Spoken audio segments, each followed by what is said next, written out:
This is Texans TV. Texans Extra Points is sponsored by Community Coffee, strong as our roots, by Reliant, the official energy provider of the Houston Texans, and by your Houston area Ford dealers. Ford is the best in Texas, and by Emoji, the official business bank of the Houston Texans.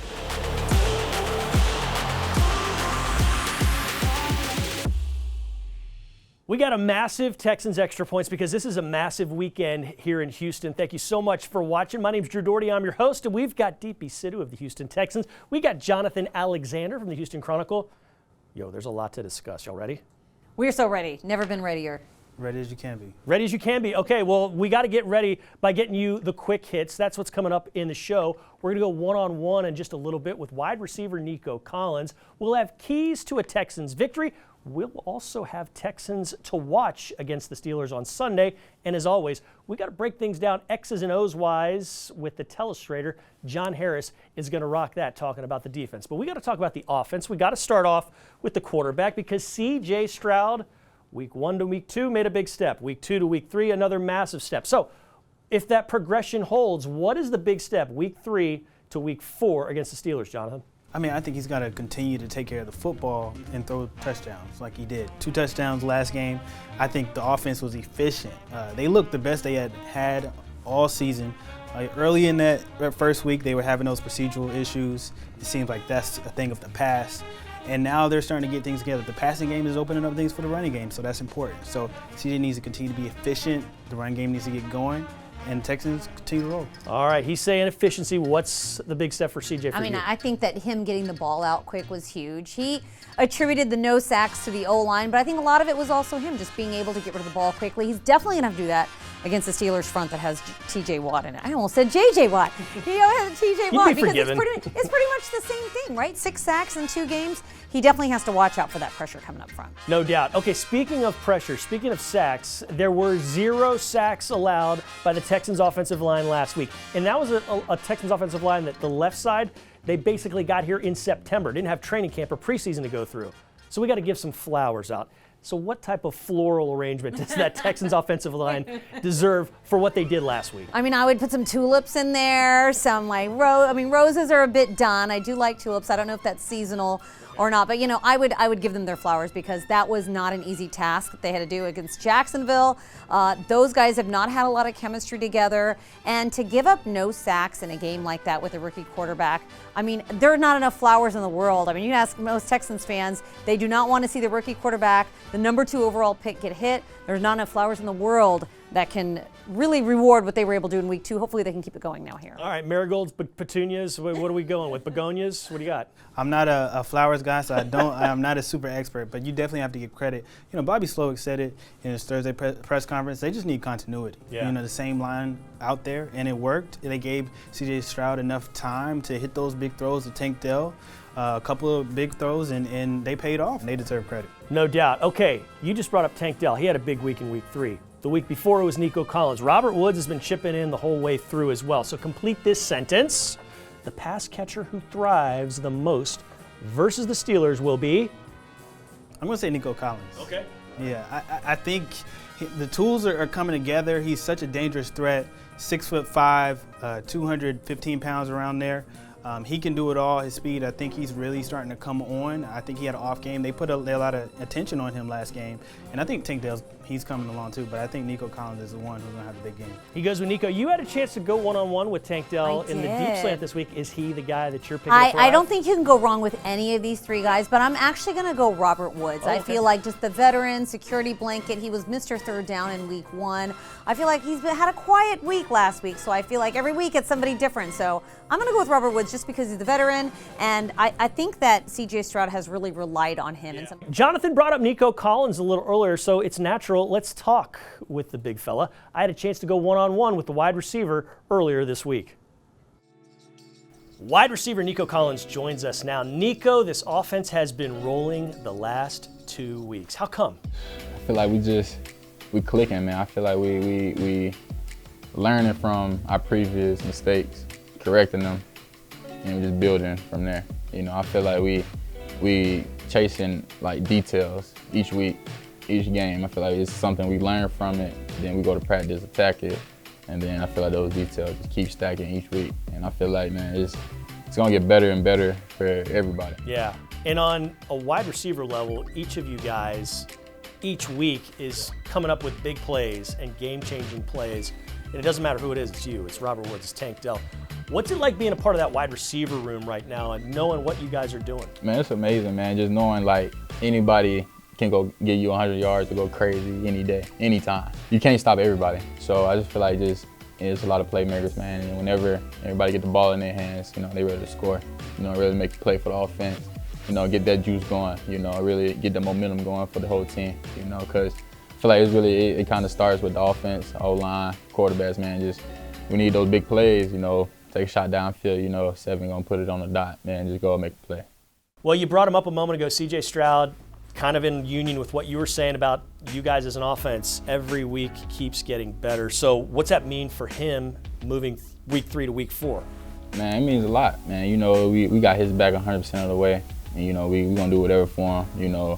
Try to catch every ball he throw. Just tell him, like, we got you. But the dude's just getting better every single week and every single day. And you can just tell, just by the way he just carried himself, the way he just carried the team, man. And you can tell it's getting slower and slower for him, man. And the sky's the limit for him, man. I just can't wait to see everything unfold. Let's talk about this Steelers secondary. There's a couple guys in Minka Fitzpatrick at safety, and Patrick Peterson corner. Those guys might have yellow jackets, be in the Pro Football Hall of Fame someday. What's the challenge that this secondary presents? Yeah, man, you already know. You've been watching Pat P for years. I know I have. It's a matchup. He's trying to stop you, and you trying to, go ball out, man. But I feel like you gotta have that mindset, like I'm about to win this rep every rep. No matter who it is. I feel like you gotta trust the details, man. Trust your technique, and just let the rest do it. You can't go out there no fear. You can't go out there with the loss already in your head, like, oh, it's Pat Peterson. Oh, I already lost the matchup. That's not gonna be a good day for you. You gotta have a mindset like, yeah, I'm about to win, no matter who it is. You've been here a few years now. You didn't overlap with J.J. Watt, you just missed him, but clearly he means a lot. What are your impressions of who he was here and what he's meant to this franchise? Yeah, man, I could tell, man, J.J. was a huge, person for this franchise, man, what he did on the field and off the field. The dude's got it. He's a legend, here, for the Texans and for the city, for the whole state. Everybody knows J.J. Watt, man, but I feel like it's an honor for him to come back, man, and, get that ring of honor. He really deserved that, for sure. But I feel like I just want to talk more to him, talk to him more, get to know him a little bit more. He seemed like a great guy, man, great guy to be around, for sure. All right, Nico Collins, best of luck against the Steelers. Best of luck the rest of the season. It's always fun talking with you. Always. Thank you so much, Drew.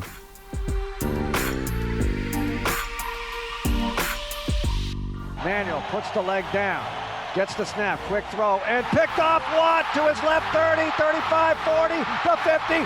Watt's going to go all the way. The 30, the 20, the 10, 5, rock and roll. J.J. Watt, pick 6. Ah, yes, that was a pick 6 by J.J. Watt in 2014 against the Buffalo Bills. I'm Drew Dougherty. We got Deepi Sidhu and Jonathan Alexander of the Houston Chronicle. You're writing a fun story about the pick 6 in the playoffs that kind of just pulled the pin and blew things up for J.J. nationwide. I can't wait to read that story. It's going to be awesome. But global view, granular view, the forest for the trees view, macro, what did J.J. Watt mean to this franchise in your estimation, J.J.? Just talking to people who knew him best, who covered the team, who coached him, he just meant so much for the city. Not only what he did on the field, he helped that franchise to multiple playoff appearances, but not only that, but off the field with Hurricane Harvey relief efforts. JJ really cared about people, and he showed that, and I think Houston fans really resonated with that. Yeah, built differently. What did you see, JJ? I mean, it's a good, that's an external view. You've worked for the franchise for over a decade now. Yeah, I just feel like with JJ, that's really when he put the franchise on the map. I mean, we had Andre Johnson for so many years, such a star for this team. But I think with JJ coming and the team going through the playoffs and the big play that he made, I feel like that's when people really started to get behind the Texans. I think he means a lot to this organization, to the fans. When he left, it really felt like the fans were just mourning the loss of J.J. Watt. I mean, he was the first big superstar that this team really got behind, other than Andre Johnson. But just the work, like Jonathan said, Hurricane Harvey, just everything that he's done. I just think back to the Buffalo playoff game, which is obviously one of his big moments. He had the torn pec, didn't play all year, comes back.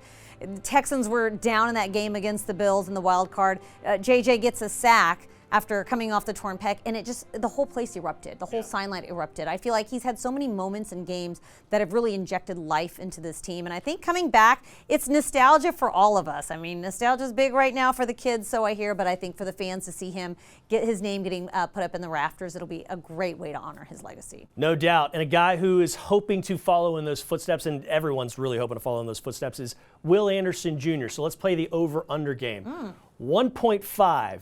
Will Anderson will have 1.5 more or less sacks and or tackles for loss. What do you think he does? I have to go over. All right, cool. I mean, you didn't even put like blocked field goals or anything else That's wonky pretty in rare, that. though. I mean, so I don't know. He could have something like that. I felt like 2 weeks in a row we saw him getting close to blocking field goal. He did it. I think the sack numbers are going to come. We didn't really see them too much in week 2. I think that Will Anderson, I mean, the sky's the limit for him. I think he's just starting to get things rolling with himself. And I think this defense as a whole, you know, when they get Jalen Petrie back, Jimmy Ward back, they're going to be able to do so much more. That communication's going to get better. And I think that's really, you know, going to benefit Will Anderson the most, just getting in that groove with this defense. You think he's going over or you think he's going under? I think he's going over. I agree with DP. I think he's among the top in the league in winning his pass rush rates. He had 6 pressures against Trevor Lawrence.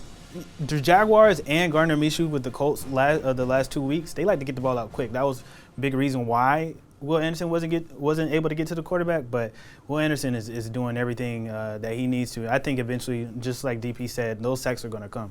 Who's been the Texans' unsung hero on defense so far this year, you think? Jimmy Ward. His return. It was huge. Yeah. It was huge. He helps that communication in that back end. You know, he was a big reason why, you know, they were able to have success. They had 0 points in that first half. That was huge. Okay, he's got Jimmy Ward. Who's your unsung? On defense? On defense. That's a good one. I mean, I feel like Eric Murray really held things down. You know, there's a lot of injuries in the safety position, and I feel like Eric Murray's been a guy that's been here for a lot. He played with J.J. Watt for his last season. He's been here quietly just doing the work, and then, you know, he was really strong, able to step in there when, you know, we had so many injuries back there to Petrie. So I feel like he's sort of the unsung hero because when the starters come back, everyone's going to sort of forget that Eric Murray really held it down for them. Eric Murray forced a fumble that Blake Cashman would recover last week. Blake Cashman also had an interception, and that's getting the X's and O's treatment from John Harris on this week's Telestrator. In Week 2 against the Indianapolis Colts, there were some coverage breakdowns that led to some issues. Let's go to the Telestrator presented by BMW and show you how those issues were rectified against the Jacksonville Jaguars. This is a common concept from Jacksonville. What they're going to try and do is high-low Jimmy Ward right here. That's the player they think is the issue on this play. So what they're going to do here is they're going to put Jimmy in conflict, okay? So they're going to take Ingram and run him right here, and then they're going to run this crosser behind.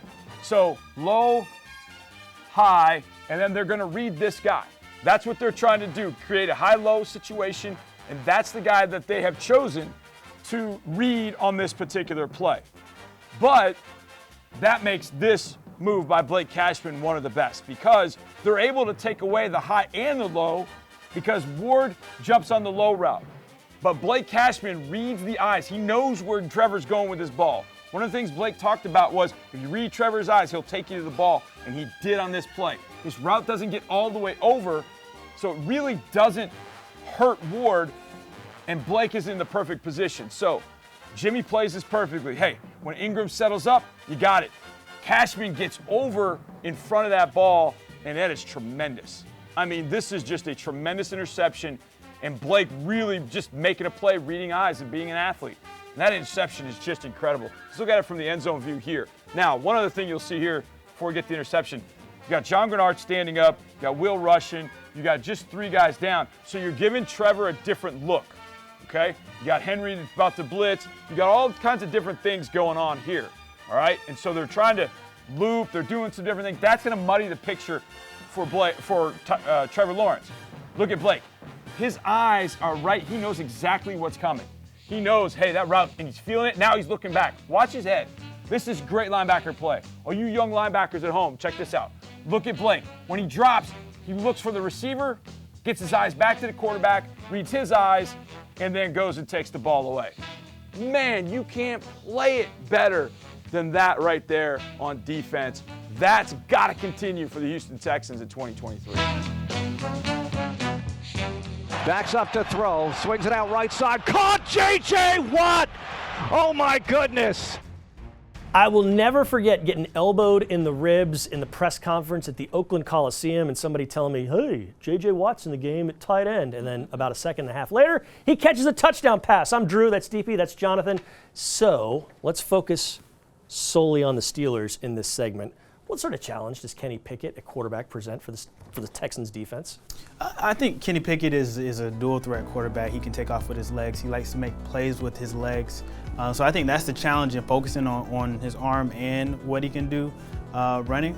But I do think it's a good opportunity. He hasn't played well this season. I think it's an opportunity for the Texans to get to Kenny Pickett and make things difficult for a young guy who's only in his second year. It's still so early, and it's remarkable that a guy can not play all that well and a team can still be 2-1 with a guy not playing all that well, right? Yeah, I was going to say, they've won 2 in a row. The only loss they had was against San Francisco in week 1, and I feel like there's a lot of expectation on that offense to do well. And last week was maybe the first time that he sort of delivered. So I think that they're going to come in here and they're going to want to build off of that momentum. I think everyone knows and expects more from Kenny Pickett, and I think that, and Pickens, and I think that that's definitely going to be something they're going to take from last week's win and build on, and they hope to catch these Texans and keep their win streak going. You know, we're doing this show right now in 2023, but for about a 7-8 year span, if there were other shows like this going on about the Texans, people talking about the Texans as their opponent, they were about to say what we're saying about TJ Watt, but they were saying it about JJ Watt.